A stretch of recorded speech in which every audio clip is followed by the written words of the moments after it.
मैं राजा और आप देख रहे हैं एमएन टीवी। देश का अन्नदाता किसान होने के बाद भी दाने दाने को मोहताज है और सड़कों पर है, आंदोलन कर रहा है, लगातार आंदोलन कर रहा है। दिल्ली के बॉर्डरों पर, हरियाणा के बॉर्डरों पर, पंजाब के बॉर्डरों पर लगातार बैठा हुआ है, एमएसपी को लेकर आंदोलन कर रहा है। इन्हीं सब मुद्दों पर बात करने के लिए आज हमारे साथ राष्ट्रीय किसान मोर्चा के राष्ट्रीय अध्यक्ष माननीय राम सूरज वर्मा जी जुड़े हैं। सर, हम आपका अपने चैनल पर स्वागत करते हैं। आपका और भी बहुत बहुत चैनल का स्वागत है। और इन्हीं सब मुद्दों पर बात करने के लिए मूल्यवासी नायक के संपादक माननीय राजकुमार जी भी हमारे साथ जुड़े हैं। हम आपका भी सर अपने चैनल पर स्वागत करते हैं। शुक्रिया आपका। वर्मा जी, देखिए, लगातार जो किसान है वो सड़कों पर है, आंदोलन कर रहा है, एमएसपी को लेकर लगातार आंदोलन कर रहा है। अभी 14 तारीख को दिल्ली में महापंचायत भी हुई। तो एमएसपी कानून किसानों के लिए कितना और क्यों जरूरी है?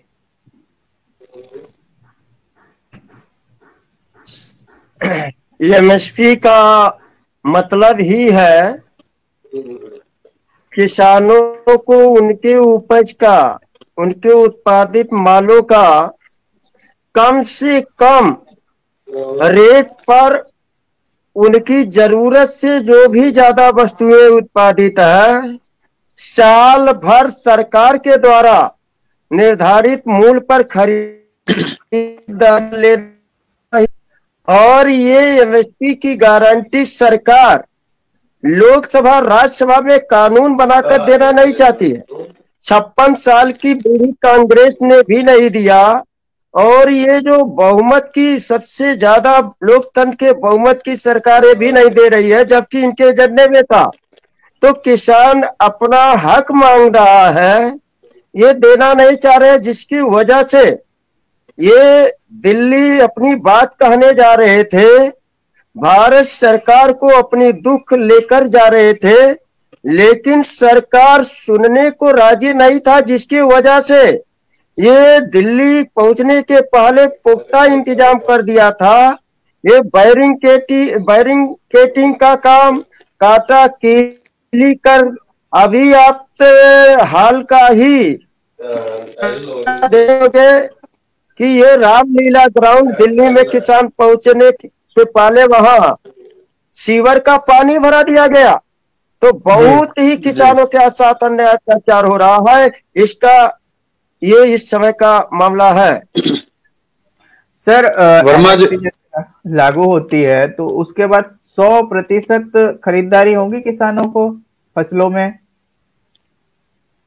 ये संभव नहीं है, क्योंकि ये जो मुनाफा का अनियंत्रित व्यवस्था है, पूंजीपतियों को अनियंत्रित व्यवस्था गवर्नमेंट सौंपी है।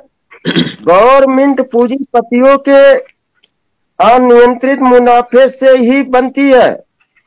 प्रचार के साधन हेलीकॉप्टर बीजेपी को पूंजीपति मुहैया कराते हैं, और मैनेजमेंट जो मीडिया का, इलेक्ट्रॉनिक मीडिया, प्रिंट मीडिया, जितनी भी मीडिया है वो मैनेज कराते हैं। यहाँ तक कि भारत में जो वर्तमान समस्या है ईवीएम मशीन को हैक करने का सारा बंदोबस्त पूंजीपतियों के पैसे से होता है। तो 100% नहीं, बहुत कम इससे किसानों की उन्नति होगी। किसानों की उन्नति तो स्वामीनाथन रिपोर्ट लागू हो जाए। जो खेतों में भूमिहीन काम करते हैं, भूमिहीन असली किसान है, छोटे किसान असली किसान है, जिनके पास खेती नहीं है। स्वामीनाथन रिपोर्ट लागू हो जाए तो इनकी व्यवस्था सुदृढ़ हो जाएगी। कम से कम भूमिहीन को 3 से 3.5 बीघे यानी 2 एकड़ जमीन मिल जाएगा। तो अभी इनकी लड़ाई जो कमजोर छोटी लड़ाई है, इसको भी नहीं दे रहा थे, तो मैं बड़ी बात कर रहा।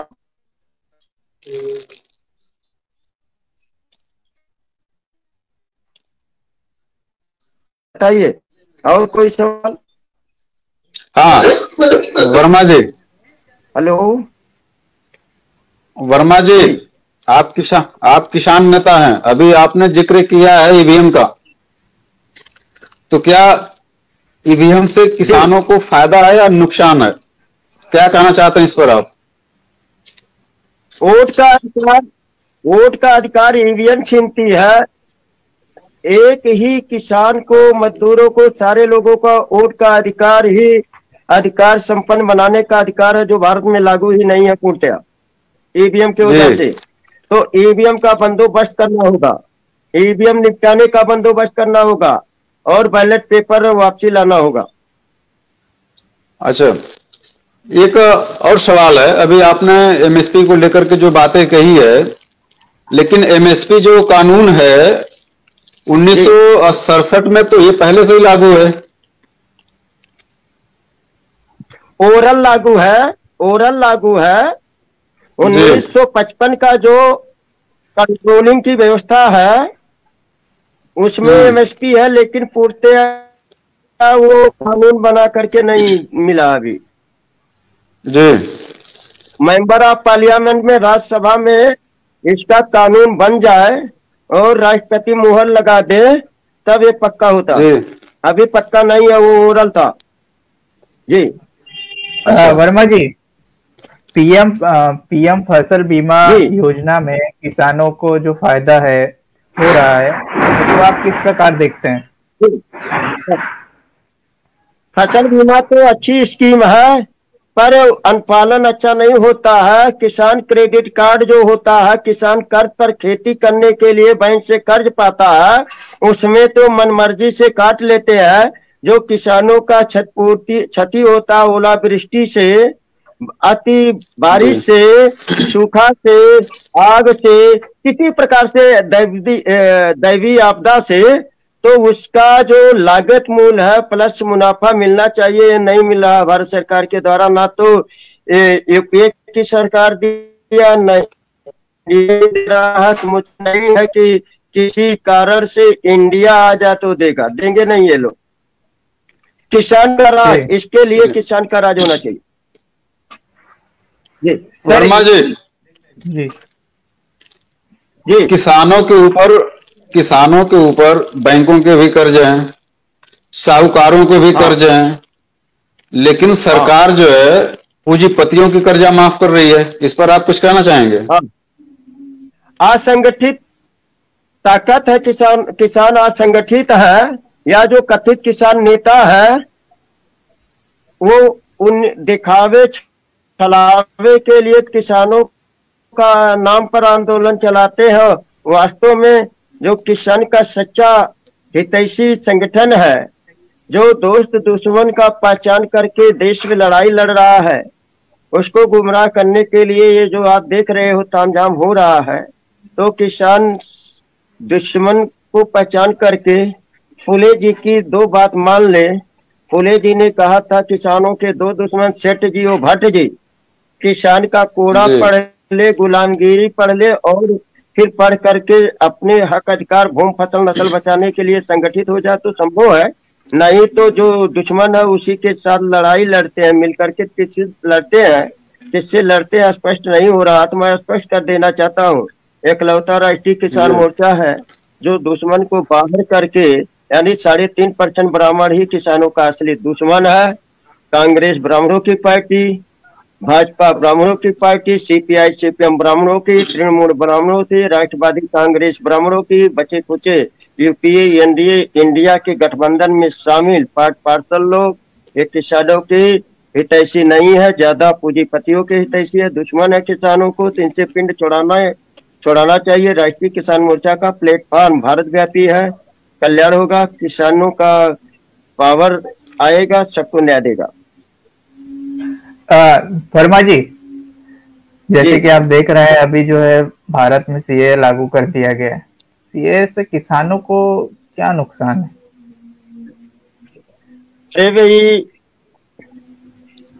इन दोनों लोगों के पास एक संघ मुक्त भारत का नारा देता है, कांग्रेस मुक्त भारत का नारा देता, दोनों एक है। एक सेकुलर है, एक कट्टर है, मामला दोनों का एक है। तो ये जो है हिंदू मुसलमान का नफरत करते हैं, ये आप जान रहे हो कि संघ और कांग्रेस, भाजपा या इनके जितने भी नातपात रिश्तेदारों के हैं इस संगठन के हितैषी, ये ये हिंदू मुसलमान दमाद मुसलमान करते हैं, देश में नफरत की भावना करते हैं, मसावाद को कायम नहीं होने दे रहे हैं। सीए का मतलब है हिंदू मुसलमान का मुद्दा खड़ा करके 2024 का इलेक्शन जीतना, किसानों मजदूरों महिला युवाओं को दुख देना। वास्तव में इंसान इंसान है, किसानों में जाति नहीं है और न धार्मिक है। सबको रोटी कपड़ा मकान शिक्षा चिकित्सा की इज्जत से रोजगार देने वाला एक कृषि क्षेत्र है, इसी पर सब कुछ दारोमदार है। तो ये जो पूंजीपतियों का काम, पूंजीपतियों को दे दिए है अधिकार ये जालिम विदेशी लोग, तो ये इसको हटाना चाहिए। ईवीएम का ही बंदोबस्त कर दीजिए तो सीए हुए खत्म हो जाएगा। सीए बहुत खतरनाक, सीए एनपीआर एनआरसी अभी बहुत पहले हुआ था तो भारत बंद हुआ था, वो शाहीन बाग जैसा कांड फिर करवाना चाहते हैं लेकिन अब नहीं हो पाएगा, जागृति बढ़ गई है।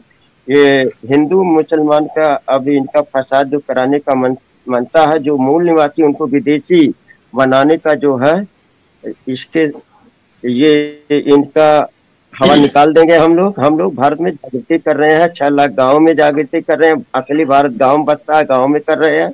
हर गाँव में राष्ट्रीय किसान मोर्चा, भारत मुक्त मोर्चा का बूथ कमेटियां बन रही हैं।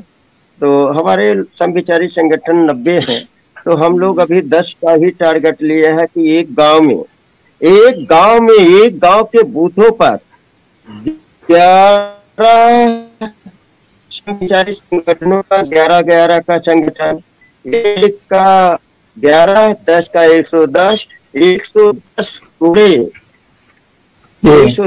10, एक तो अब जान लीजिए 11 गुणे 10 110 इंटू 5 यानी 550 हम लोग तैयार करेंगे, तो उससे ईवीएम भी हटा सकते हैं। और ये विदेशी जो पावर है यानी यूपीए एनडीए इंडिया यानी ब्राह्मणों की ताकत बेनकाब कर